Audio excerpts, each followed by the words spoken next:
अधिकारी सुस्त और सियासत चुस्त। आज ये जिक्र और फिक्र क्यों? आखिरकार क्या वजह है कि अधिकारियों की सुस्ती सवाल बन गई? क्यों अधिकारी सुस्त चाल चल रहे हैं और उसका जिम्मेदार कौन है? मसला सियासत का नहीं, उत्तराखंड की आर्थिक सेहत से जुड़ा है। दूसरी किश्त मद में आनी थी, लेकिन उससे हाथ धोना पड़ा। उस पर भी आएंगे, मगर उससे पहले यह जानिए कि वित्तीय वर्ष 2021-22 के दौरान जो वित्तीय गड़बड़ी का मामला सामने आया था, उसको लेकर पहले से ही सवाल खड़े हो रहे थे अधिकारियों पर। राज्य के तमाम विभागों में वित्तीय गड़बड़ी सामने आई और 18,341 करोड़ से ज्यादा की वित्तीय गड़बड़ी सुर्खियां बनी। सवाल बड़ा था। अब अधिकारियों की कारगुजारी से राज्य को एक और नुकसान। सरकार को 2,297 करोड़ राजस्व के नुकसान का जिक्र किया जा रहा है। यह नुकसान क्यों? दरअसल केंद्र से स्वास्थ्य सेवाओं को सहयोग राशि मिल रही थी। मद में अब दूसरी किश्त राज्य को मिलेगी नहीं मिलेगी, इसको लेकर संशय बन गया। वजह, अधिकारी केंद्र की उपयोगिता सर्टिफिकेट होता है, वो नहीं दे पाए। अब केंद्र ने दूसरी किश्त देने से मना कर दिया, यानी अधिकारियों के चलते 300 करोड़ का बजट अधर में लटक गया। अब इसका जिम्मेदार कौन? आज इसी पर करेंगे चर्चा। पहले यह रिपोर्ट देखिए और फिर सीधा रुख करेंगे अपने मेहमानों की तरफ।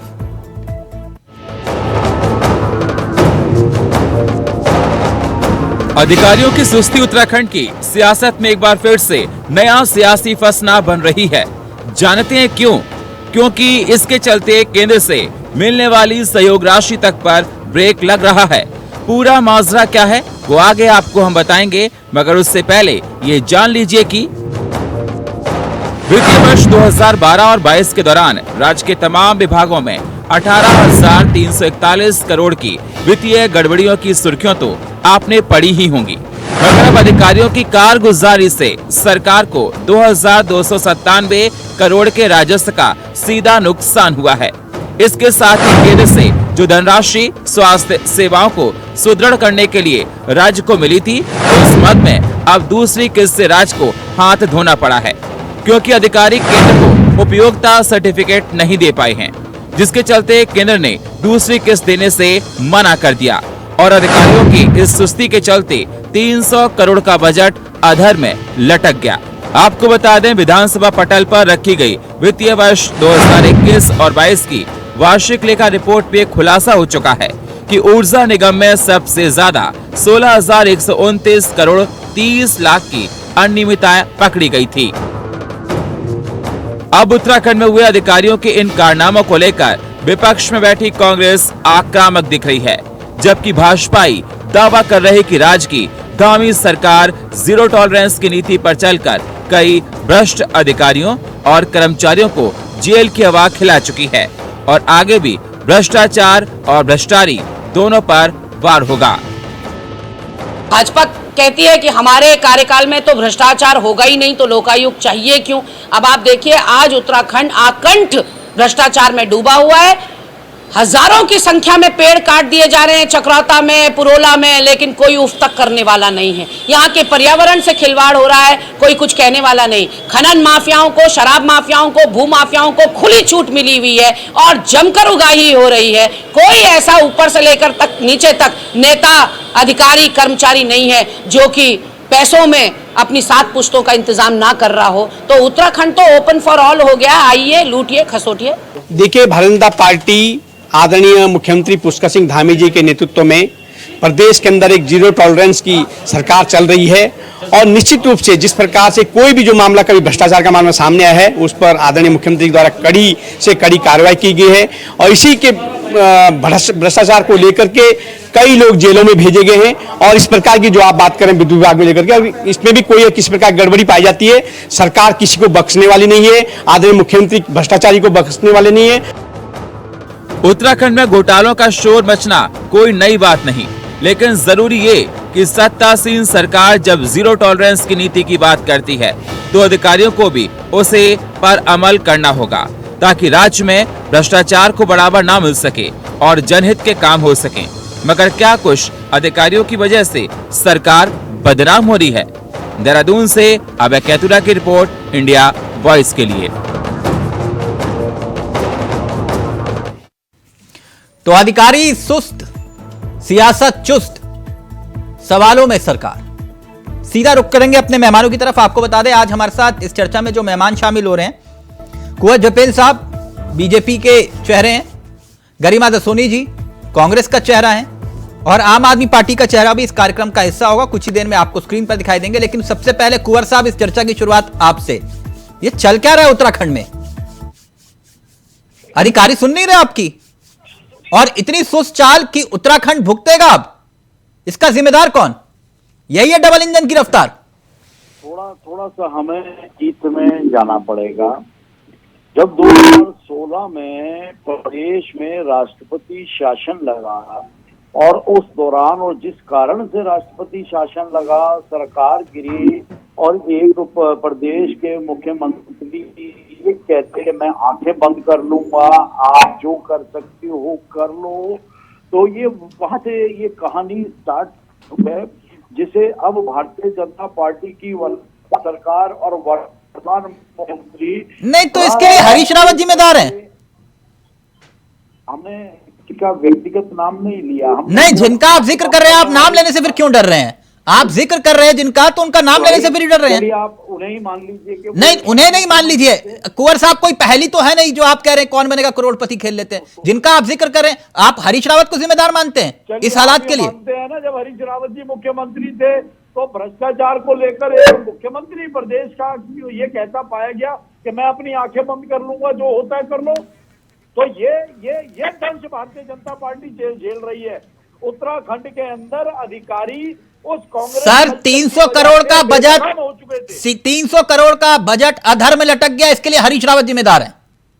इसके लिए आपके अधिकारी सर्टिफिकेट नहीं दे पाए, उपयोगिता सर्टिफिकेट, उसके लिए हरीश रावत जिम्मेदार है। इस तरह के भ्रष्टाचार की पुनरावृत्ति बिल्कुल भी नहीं होने देगी। सर वित्तीय गड़बड़ियां, इसके लिए हरीश रावत जिम्मेदार है आपके विभागों में। भारतीय जनता पार्टी की सरकार और माननीय मुख्यमंत्री खुद कह चुके हैं कि भ्रष्टाचारियों की जगह सलाखों के पीछे है। अब वो कांग्रेस कल्चर वाली सरकार नहीं है। कांग्रेस कल्चर से शासन प्रशासन नहीं चल रहा है। ये भारतीय जनता पार्टी के जनहित के मुद्दों को लेकर, जनता की जवाबदेही को लेकर ये शासन कुंवर साहब, और उसी ढंग से अच्छा, तो ये अधिकारी उपयोगिता सर्टिफिकेट नहीं दे पाए तो आपने समझाया कि इसके लिए हरीश रावत जी जिम्मेदार हैं। समझ गया सर मैं। ये नहीं समझाया, हमने हाँ। कहा ये उन अधिकारियों के इस जहन में भ्रष्टाचार का जो एक जिन्न बैठा हुआ है ना, उसे निकालकर बाहर बैठाना जरूरी है। ओहो, तो मतलब मान रहे हैं आपकी सरकार में भ्रष्टाचार हुआ? तिलक जी, अधिकारी जो है, क्या भारतीय जनता पार्टी की सरकार आने के बाद अधिकारियों की नई भर्ती हो गई? अच्छा, तो मतलब आपने, अच्छा, तो आप उन्हीं अधिकारियों से काम करवा रहे हैं जो भ्रष्टाचारी हैं? वाह तिलक भाई, अब आप बिना बात पे घेरने का प्रयास तो करो ना, सच को स्वीकारो।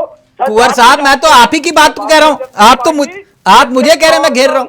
ठीक है, परंपरा को ठीक है कुंवर साहब, निरंतर कर रही है। कुंवर साहब एक मिनट, गरिमा जी वो ये कह रहे हैं कि जो भ्रष्टाचार का दीमक लगा के गए हरीश रावत, उस दीमक को हटाने में वक्त लगेगा। जवाब दीजिए। शर्म की बात है। मैं तो गुजारिश करूंगी इनके संगठन महामंत्री अजय कुमार से, इनके मीडिया प्रभारी मंजीर चौहान से, इनके सूचना के डीजी बंशीधर तिवारी जी से, कोई तो आकर सुनो प्रवक्ता किस तरह की उल्टियां कर रहे हैं डिबेट्स में आकर। कोई तर्क नहीं इनके पास। जो आपने बातें गिनाई वो फैक्ट्स एंड फिगर्स हैं। उन फैक्ट्स एंड फिगर्स को लेकर कोई तर्क तो इनको देना चाहिए था। ये सीधे समझ गए भूतकाल में कि भाई पंडित नेहरू को बस जिम्मेदार नहीं माना, इतनी गनीमत है हरीश रावत जी तक ही ये पहुंचे। ये भूल रहे हैं कि जब इस राज्य का गठन हुआ तो नित्यानंद स्वामी जी पहले मुख्यमंत्री बने, दूसरे भगत सिंह कोश्यारी जी बने, तो नींव की अगर ये बात कर रहे हैं कि बुनियाद ही भ्रष्ट अधिकारियों की पड़ी, तो बुनियाद तो फिर पहली सरकार भाजपा की थी। लेकिन मैं इन बातों में नहीं पढ़ना चाहती। मैं दो चार जो आपने गिनाए नुकसान उत्तराखंड को जरा चलते चलते मैं भी गिना दूं।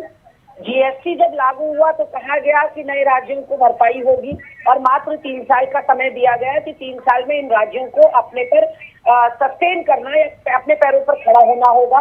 3 साल बीत चुके हैं, हम खड़े होना नहीं सीखे और हमको 2000 करोड़ का सालाना जीएसटी से नुकसान हो रहा है।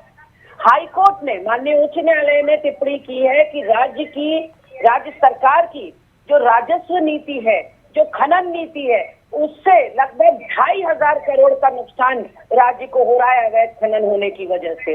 उसके अलावा आपने अभी गिनाए लगभग 300 करोड़ रुपए जो हमको स्वास्थ्य सेवाओं के लिए मिलने थे और यूटिलिटी सर्टिफिकेट प्रस्तुत करने के बाद मिलने थे, उसमें नाकाम रहे अधिकारी। ये कह रहे हैं कि अधिकारी भ्रष्ट है। मैं तो पूछना चाहती हूँ फिर ये मंत्री जो बैठा रखे हैं आपने विभागों के, ये मोटी तनख्वाह किस बात की ले रहे हैं? फिर इनको तो नैतिकता के अधिकार आधार पर इस्तीफा दे देना चाहिए। अगर आबकारी विभाग या अगर स्वास्थ्य विभाग, अगर मंडी परिषद, अगर शहरी विकास अपना काम नहीं कर रहे हैं, उन अधिकारियों के ऊपर as a monitor, as a surveillance हमने कौन बैठाया था? ठीक, कुंवर साहब जवाब दीजिए, फिर विपिन खन्ना साहब के पास जा रहा हूँ। से लेकर नीचे तक हमाम में नंगे हैं तिलक भाई। या तो स्वीकारे कुंवर जपेंद्र की केवल अधिकारियों पर गाज गिराने से कुछ नहीं होगा, ये स्वीकार करें कि मंत्री से लेकर संतरी तक सब हमाम में नंगे हैं। कुंवर साहब जवाब दीजिए, फिर खन्ना साहब आ रहा हूँ आपके पास। सबकी भ्रष्टाचार में जिस दिन उत्तराखंड के अंदर राष्ट्रपति शासन लगा, कांग्रेस की कारगुजारियों की वजह से लगा। कांग्रेस के मुख्यमंत्री खुले तौर पर कहते पाए गए कि जो करना है कर लो, मैं आंखें बंद कर लूंगा। उस दिन हमारी गरिमा बहन को शर्म नहीं आई, उस दिन गरिमा बहन को याद नहीं आया कि महामंत्री संगठन जी से निवेदन करें कि देखिए उत्तराखंड का क्या हाल करते हैं हमारे मुख्यमंत्री ने। फिर हमारे मीडिया पर भाई की याद नहीं आई और इन्हें रस्सी भर शर्म भी नहीं आई। हाँ, उस दिन आई थी, आज आ रही है। मुझे खुद भी लज्जा आ रही है उनको इस चैनल की डिबेट में लाने में, लेकिन अब बात निकलेगी तो फिर दूर तक जाएगी। बंगारू लक्ष्मण का आप नए नए भाजपा में भर्ती हुए हैं, इसके भाजपा का अपना इतिहास पढ़िए क्योंकि आपका जो कार्यकाल अभी भाजपा में 1-2 साल से ज्यादा का नहीं है, इसलिए आपको नहीं पता कि भाजपा के राष्ट्रीय अध्यक्ष मोटी मोटी गड्डियों के साथ, नोटों के साथ टीवी स्क्रीन पर वायरल हो गए थे और वो सलाखों एक मिनट शर्म आनी चाहिए हमारे कुंवर साहब, एक मिनट हम ये जानना चाह रहे थे तिलक भाई सत्तारूढ़ दल के प्रवक्ता से, आखिर सरकार अब इस अनियमितताओं या इस भ्रष्टाचार के लिए कर क्या रही है? एक मिनट, तो ये पूछिए, अधिकारियों ने एक मिनट कुंवर साहब 1 मिनट, मैं खन्ना साहब को डिबेट में ले आऊं। एक मिनट, आप बार बार लगातार राष्ट्रपति शासन का जिक्र कर रहे थे, ठीक, आप उसे उचित मानते हैं जो राष्ट्रपति शासन लगा था? उचित मानते हैं, वो फैसला उचित था? 1 मिनट में क्लियर कर देता हूं, वो भी क्लियर कर देता हूं। के अंदर प्रदेश की सरकार, प्रदेश का मुखिया भ्रष्ट तंत्र में। 1 मिनट कुंवर साहब 1 मिनट, अब सुन लीजिए ना। आपने राष्ट्रपति शासन का जिक्र किया, मैंने नहीं रोका आपको। सर, कोर्ट ने ही राष्ट्रपति शासन को हटाया था, कोर्ट गलत था। कोर्ट की न्यायिक प्रक्रिया अलग होती है ना। हाँ, तो मतलब आपकी न्यायिक प्रक्रिया अलग, कोर्ट की न्यायिक प्रक्रिया ठीक। अगर आप जायज मान रहे हैं राष्ट्रपति शासन को, तो कोर्ट नहीं हटाया। ये लोकतांत्रिक व्यवस्था है देश में, और लोकतांत्रिक व्यवस्था तो सर वो भी तो लोकतांत्रिक व्यवस्था के तहत राष्ट्रपति शासन लगाया था ना, और जिसे कोर्ट ने हटाया। अब उस पर बहस में जाएंगे तो फिर भटक जाएगी बहस। 1 मिनट खन्ना साहब, कारगुजारियों की वजह से उत्तराखंड को ये देखना पड़ा काला दिन। कुंवर साहब 1 मिनट सर, 1 मिनट, वो विषय भटक जाएंगे। अधिकारियों की कारगुजारी के चलते जो राज्य को नुकसान हुआ, खन्ना साहब, मसला तो गंभीर है कि नहीं? तिलक जी, इसमें हमारा ये कहना है कि जो भारतीय जनता पार्टी घूम फिर के हरीश रावत जी के नाम पे आ जाती है, तो इनको ये भूलना नहीं चाहिए कि हरीश रावत जी को जो उनके किए की सजा थी वो उत्तराखंड की जनता ने दे दी। अब हम कई बार इस बात को कह चुके हैं, जो नेता रोना रोते हैं विधानसभाओं में बैठ के कि अधिकारी हमारी बात नहीं सुनते, तो हम कई बार कह चुके हैं क्योंकि नेता भ्रष्ट है, तो भ्रष्टाचारियों की बात वो भ्रष्ट अधिकारी क्यों सुनेगा? क्योंकि इनके अपने पूर्व मुख्यमंत्री भी ये कह चुके हैं कि उत्तराखंड में 40% से लेके और 50% तक की कमीशन चल रही है। तो कमीशन खोरी का आरोप तो इनके अपने पूर्व मुख्यमंत्री लगा रहे हैं। तो भारतीय जनता पार्टी के अंदर अगर नैतिकता होती, जैसे हमारी अभी बड़ी बहन ने कहा कि नैतिकता के आधार पर इस्तीफा दे देना चाहिए, तो नैतिकता अगर भारतीय जनता पार्टी के अंदर होती तो इस्तीफे हो जाते। लेकिन भारतीय जनता पार्टी के अंदर कोई नैतिकता नहीं है।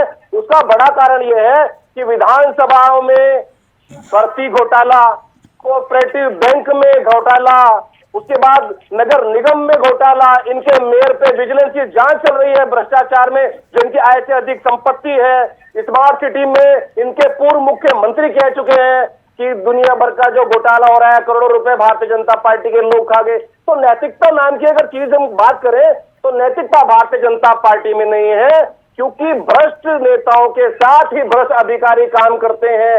हरीश रावत जी को अगर ये भ्रष्ट कह रहे हैं तो हरीश रावत जी को उत्तराखंड की जनता सजा दे चुकी है। नैतिकता की बात ना सर, ये डिबेट और चर्चाओं में अच्छी लगती है। खन्ना साहब, एक राज्य में एक मंत्री और उस राज्य के डिप्टी सीएम, यानी कुल मिला के अधिकांश आधे से ज्यादा विभाग जो है वो 1 साल तक जेल से चले। समझ रहे हैं सर मेरी बात? जी 1 साल तक जेल से ही चले वो सारे के सारे विभाग। तिलक जी, आरोप तय नहीं हुआ। मैंने ये तो कहा ही नहीं, तो नैतिकता कहाँ? आरोप तय नहीं, कहाँ चली गई थी? आरोप तय नहीं हुआ। अमरूद के पेड़ पर चढ़ गई थी नैतिकता।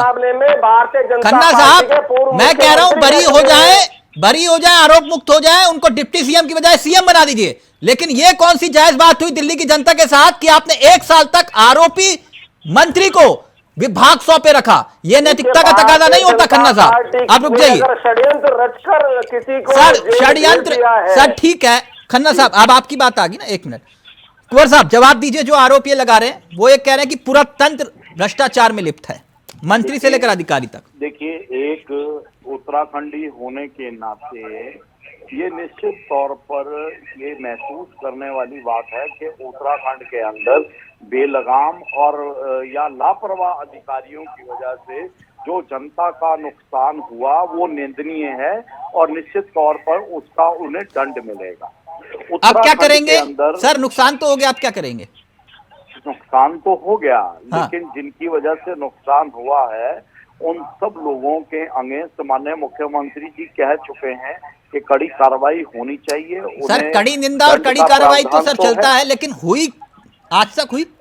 निश्चित होगी, किस पर निश्चित रूप से होगी, निश्चित रूप से होगी। नहीं होगी, नहीं हुई, क्या हुई तो आप बताइए नजीर। भारतीय जनता पार्टी, लगे हमें 1 मिनट बोलने दीजिए, 1 मिनट बोलने। जो हुआ उसके लिए निश्चित तौर पर खेद प्रकट किया जा सकता है, लेकिन वर्तमान में माननीय मुख्यमंत्री जी और संपूर्ण भारतीय जनता पार्टी की सरकार इन चीजों को खत्म करने की दृष्टि से कठोर कदम उठाने जा रही है, ताकि भविष्य में इस तरह का कोई भी नुकसान। सर आपके मंत्रियों तक की तो आवाज सुनते नहीं अधिकारी। आप मंत्री खुद पीड़ा जता चुके हैं कि हमारे अधिकारी सुनते नहीं। मैं गलत तो नहीं कोट कर रहा ना? तो उस पर कार्रवाई हुई ना, गरिमा जी हुई कार्रवाई? सचेत किया गया ना, अधिकारियों को एडवाइजरी जारी की गई ना कि आप जनप्रतिनिधि, चाहे वो भारतीय जनता पार्टी के हो या कांग्रेस के हो, जनप्रतिनिधियों की समस्याएं और जनप्रतिनिधियों के मान सम्मान के दृष्टिगत किसी भी प्रकार का समझौता नहीं किया जाएगा। और यकीन मानिए जो ये त्रुटियां हो रही हैं भविष्य में इस सरकार की त्रुटियां। कुंवर साहब 1 मिनट सुन लीजिए। कुंवर साहब, पार्टी का संकल्प है। ये वादा किया था इन्होंने भोली भाली उत्तराखंड की जनता से कि हमें एक बार डबल इंजन की सरकार देके देखो और फिर देखिए हम विकास की ट्रेन कैसे दौड़ाते हैं। और आज हाल ये है कि स्वास्थ्य विभागों में मूलभूत सुविधाएं तक नहीं है। हम एक स्ट्रेचर के लिए, एक आईसीयू में स्ट्रेचर नहीं है, इमरजेंसी में स्ट्रेचर नहीं है। आप सोच सकते हैं ऋषिकेश एम्स के इमरजेंसी में स्ट्रेचर नहीं है। लोग अपने परिजनों को हाथ में, अपनी बाहों में सीढ़ियां चढ़ा रहे हैं, लेकिन कुंवर जपेंद्र को शर्म नहीं आ रही है, क्योंकि इनको तो पार्टियां बदलने का शौक है। अवसरवादी नेता, लालची नेता शायद इन्हीं के जैसे होते हैं। ये उसी नहीं, पर्सनल टारगेट मत करिए प्लीज। नहीं, इसीलिए तो पार्टी बदलते हैं ये लोग, ताकि हमें जवाबदेही न करनी पड़े। आज जब जिस तरह से इनके अधिकारी और मंत्रियों के फैक्ट्स एंड फिगर्स के साथ आप इनको बता रहे हैं कि भ्रष्टाचार हुआ, तो रफू करने के बजाय कहिए ना कि हम आरोपी को दंड देंगे, हम कार्रवाई करेंगे। जनता से कार्रवाई का आश्वासन चाहती है। आप बात कर रहे हैं नॉर्थ की, ये बात कर रहे हैं साउथ की कि भैया 2016 में ये हुआ, 2008 में ये हुआ, हमेशा भूतकाल में जाने की पता नहीं क्या इनको आदत है। आप ये बताइए कि कारवा लुटा कैसे उत्तराखंड को इस दुर्दशा। आज आपके शहरी विकास मंत्री के मुखारबिंद से ये बयान आया है कि 750 करोड़, हमारे हिसाब से तो 1200 करोड़ लग चुका है स्मार्ट सिटी में, वो कहते हैं 750 करोड़ लग चुका है। बताए ना उत्तराखंड की जनता को कि देहरादून में 750 करोड़ कहाँ लगा, या डकार ले लिया आपने डकार लिया सारा का सारा पैसा, क्योंकि ना हमको स्ट्रीट लाइट दिख रही है, ना हमको नालियां दिख रही है, ना हमको सड़कें साहब चौबंद दिख रही है, ना हमको पैरापेट्स दिख रहे हैं। आखिर किस में लग गए 700 ठीक, करोड़? जल्दी से कुंवर साहब, फिर मैं खन्ना साहब आ रहा हूँ उसके बाद। एक पूरा शहर हम यहाँ 700 करोड़ में। गरिमा बहन की जानकारी के लिए ये बता दें कि गरिमा बहन, जब राष्ट्रीय राजनीति की बात आती है ना, तो लोग जो सलीके की राजनीति करना पसंद करते हैं वो भारतीय जनता पार्टी को चुनते हैं, और सलीके की राजनीति के लिए ही आपके दल से अनेकों लोग आगे। अगर हम प्रदेश की क्षेत्रीय पार्टी में रहकर काम कर रहे थे तो गुनाह तो नहीं कर रहे थे ना, अपने प्रदेश के लिए काम कर रहे थे। और 2014 के बाद से इतना लंबा हमारा राजनीतिक जीवन हो गया, 20 साल का। 2014 के बाद से 2019 तक जिस तरह से भारतीय जनता पार्टी का नेतृत्व उभर कर आया, माननीय प्रधानमंत्री मोदी जी ने पूरी देश दुनिया का दिल जीता, तो हमारा भी जीत लिया, इसमें कौन सी बड़ी बात हो गई। लेकिन कांग्रेस के क्रियाकलापों, कांग्रेस के भ्रष्टाचारी तंत्र और कांग्रेस की देश को बांटो राज करने की नीति की वजह से ये एक मिनट और यकीन मानिए कि आने वाले समय में एक मिनट खन्ना साहब, राज्यों में ये समस्या तो आज की नहीं है ना। वो परिवर्तन कर रही है, वो जनता एक मिनट, जनता की मर्जी से और जनता की इच्छा के अनुरूप हो रहे हैं, क्योंकि सर कुटबल हो जाएगा। नहीं गरिमा जी, एक मिनट,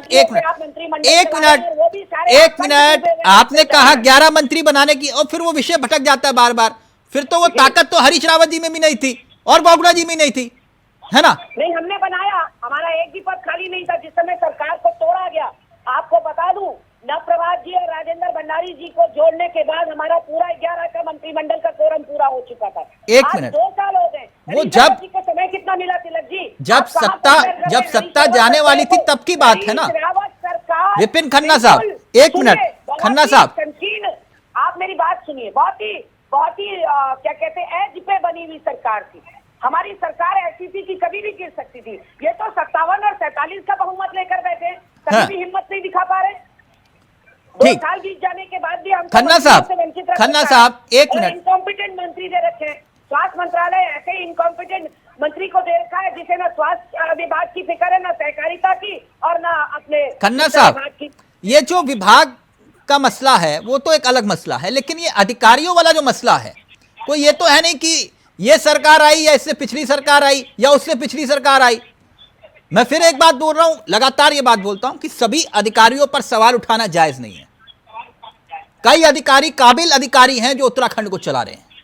वो काबिल इनको पसंद नहीं है ना, इनको तो खुद भी खाने वाले और दूसरों को भी खिलाने वाले अधिकारी पसंद है। एक मिनट खन्ना साहब, समस्या का समाधान क्या है, इसको खोजना चाहिए कि आखिरकार ये नुकसान हुआ तो इसकी भरपाई कैसे होगी। 1 मिनट, पहली बात ही तिलक भाई, नकद माफिया हाकम सिंह बाहर हो गया जेल के, क्योंकि इनकी जो सरकारी वकीलों की इनकॉम्पिटेंट टीम है उसने वहाँ पैरवी इतनी कमजोर करी, उसको सजा ही नहीं दिलाई। नहीं, तो आप वो तो चोर का छाती गरगट्टा था ना। एक मिनट, वो तो भितेरी था, खन्ना साहब, एक मिनट बोलने दीजिए ना खन्ना साहब को। पैरवी की गई कि वो बाहर आ गया। आपके सहयोगी है, 1 मिनट बोलने दीजिए ना उनको। आपके सहयोगी बहुत देर से वेट कर रहे हैं, बोलने दीजिए। खन्ना साहब बोलिए, अपनी बात रखिए। तिलक जी, हमारा बार बार यही कहना है कि जो अधिकारी 30 से 40% कमीशन भारतीय जनता पार्टी के नेताओं के लिए इकट्ठा कर रहे हो, उन पर कार्रवाई भारतीय जनता पार्टी कैसे करेगी? नहीं, ये तो आप पहले भी बोले थे ना, अब कुछ नया बताइए। मैं बताता हूँ। नई बात यह है कि देखिए, जनता जो सरकार को चुनती है, जनता जब नेता को चुनती है, देखिए लोकतंत्र में जनता की बहुत महत्वपूर्ण भूमिका होती है। तो मुझे ये समझ में नहीं आता कि माननीय मुख्यमंत्री जी इतने पंगु कैसे हो गए कि एक अदना से अधिकारी पर कार्रवाई नहीं कर पा रहे, कि उसको सस्पेंड नहीं कर पा रहे। अगर कोई अधिकारी भ्रष्ट है या उनकी बात नहीं सुन रहा है। देखिए अभी पूरा उत्तराखंड शर्मसार हुआ जब माननीय विधानसभा अध्यक्ष जी एक अधिकारी को फोन करते हुए गिड़गिड़ा के हुए बात कर रही थी। तो क्या कारण था? अभी जपेंद्र भाई कह रहे थे कि देखिए उनको चुनौती दी, उनको कहा गया है कि नहीं अधिकारी जो है नेताओं की बात सुने, विधायकों की बात सुने, मंत्रियों की बात सुने। इन्होंने एक लेटर भी एलबीएस को जारी किया। तो इतनी हिम्मत क्यों नहीं उठा पा रहे हैं कि ऑन द स्पॉट अधिकारी को सस्पेंड या बर्खास्त या कहीं ना कहीं ट्रांसफर ही कर दें, ज्यादा ना करें। इतना तो कर सकते हैं ना। मैंने आपको रोका नहीं, मुझे एक बात बताइए, मैंने आपसे सवाल किया था कि ये बीमारी आज की है या लाइलाज बीमारी जो है पुरानी है? देखिए बीमारी लाइलाज तो नहीं है, इलाज हो सकता है, लेकिन सरकार की इच्छा शक्ति पर निर्भर करता है। और ये उत्तराखंड की ये बीमारी बहुत पुरानी है, राज्य गठन से बीमारी है। क्योंकि उत्तराखंड गठन के बाद जितने भी उत्तर प्रदेश के भ्रष्ट अधिकारी थे जिन पर इंक्वायरियां सेटअप हो रखी थी, सबने उत्तराखंड में अपनी शरण ली और उत्तराखंड के नेताओं को भ्रष्टाचार का ऐसा पाठ पढ़ाया वो आज तक नहीं भूल पाए। सारे अधिकारी भ्रष्टाचारी हैं? देखिए सबकी हम नहीं कह सकते हैं ना, ऐसा मत बोलो ना खन्ना साहब। एक मिनट, जोपेंद्र साहब अपनी बात रख रहे हैं, आप एक मिनट खन्ना साहब का जवाब दीजिए। अधिकारियों के मंसूबे को हवा मिलती है मंत्रियों के भ्रष्ट होने से। ये फिर वही प्रश्न है गरिमा जी, सत्ता आप लोगों ने भी संभाली तो आप इस बात को मान रहे हैं कि आपके मंत्री भी भ्रष्ट थे? नहीं भ्रष्ट थे, मैं वही तो कह रही हूँ कि जो भ्रष्टाचारी है उसको उत्तराखंड की प्रबुद्ध जनता को अब चिन्हित करना होगा, उनको वोट देने से रोकना होगा। कुंवर साहब, और ऐसे लोग जो उत्तराखंड को खोखला कर रहे हैं, अब वक्त आ गया, 23 साल का उत्तराखंड हो गया, भूमि का एक टुकड़ा नहीं बचा, जमीन का एक टुकड़ा नहीं बचा। कुंवर साहब, यहाँ के लोगों के स्थानीय लोगों के हाथ से कुछ नहीं आ रहा। निश्चित तौर पर भारतीय जनता पार्टी की रणनीति के तहत अच्छे, ईमानदार, निष्ठावान, कर्तव्यनिष्ठ अधिकारियों को आगे बढ़ाने का काम किया जा रहा है। उन्हें जिम्मेवारी वाले पदों पर आगे लाकर प्रदेश की सेवा में लगाने की योजना के तहत काम हो रहा है। और भ्रष्टाचार का जो दानव है निश्चित तौर पर इसका अंत किया जाना आवश्यक है। और भारतीय जनता पार्टी की उत्तराखंड देहरादून के मेयर सुनील उनियाल गामा पर आय से अधिक संपत्ति का आरोप है। आपने जवाब मांगा। आपके मंत्री प्रेमचंद अग्रवाल पर भर्ती घोटाले का आरोप है, आपने जवाब मांगा, कोई जवाब नहीं है। आपके मुख्यमंत्री कह चुके हैं उत्तराखंड में स्मार्ट सिटी में घोटाला हुआ, आपने जवाब मांगा। आपके पूर्व मुख्यमंत्री कह चुके हैं 30 से 40% की कमीशन चल रही है उत्तराखंड में, आपने जवाब मांगा। खन्ना साहब एक मिनट रुकिए, खन्ना साहब बात तो रखने दीजिए उनको। ये बात भी तो नहीं रखने देते। अब जब ये बोलते हैं, हम कहते हैं भाई करिए आलोचना, बोलिए आप क्या कहना चाहते हैं, लेकिन कम से कम जब हम अपनी बात रखें, सरकार की बात रखें, तो कम से कम सुनने का भी तो मादा रखिए भाई। बकवासबाजी करने के लिए बैठ जाते हैं यहाँ चैनलों पर। क्या है आपके पास बोलने के लिए? बकवासबाजी क्या शब्द होता है? क्या आप शब्दों की गरिमा भूल गई? वही शब्द होता है तो आप जो हमारी सरकारों के लिए कह रहे हैं 2016 में पहुंच जा रहे हैं। भ्रष्टाचार आज हुआ है उसके लिए नहीं, पर्सनल मत होइए प्लीज आप लोग। सपने में आते हैं क्या हरीश रावत जी? भूत आता है हरीश रावत जी के सपने में आप लोगों को कि आपकी डिबेट शुरू भी हरीश रावत से होती है और समाप्त भी हरीश रावत से होती है। सम्मान भी मिलेगा और जनता की थोड़ा सा ऐसा है कुंवर जपेंद्र जी, जिस पर आज डिबेट थी, थोड़ा सा अध्ययन करके आते और अपने सीनियर से पूछ के आते कि क्या लाइन लूंगा, क्या डिफेंड करूंगा। कुछ भी डिफेंड करने के लिए आपके पास है नहीं, तो आप कूद फाड़ कर हरीश रावत जी के पास पहुंच गए। आपने डिबेट की ओपनिंग ही 2016 से की। एक मिनट जपेंद्र साहब, 7 साल बाद वक्त इजाजत नहीं दे रहा, मैं वक्त से ऊपर चला गया। जपेंद्र साहब, गरिमा जी ये समस्या गंभीर है। अगर उपयोगिता सर्टिफिकेट नहीं दे पाते अधिकारी तो इसकी जवाबदेही जिम्मेदारी तो तय करनी चाहिए। जपेंद्र साहब, वो सरकार किसी की भी हो, एक नजीर तो पेश करनी चाहिए, क्योंकि 300 करोड़ का बजट अधर में लटक गया।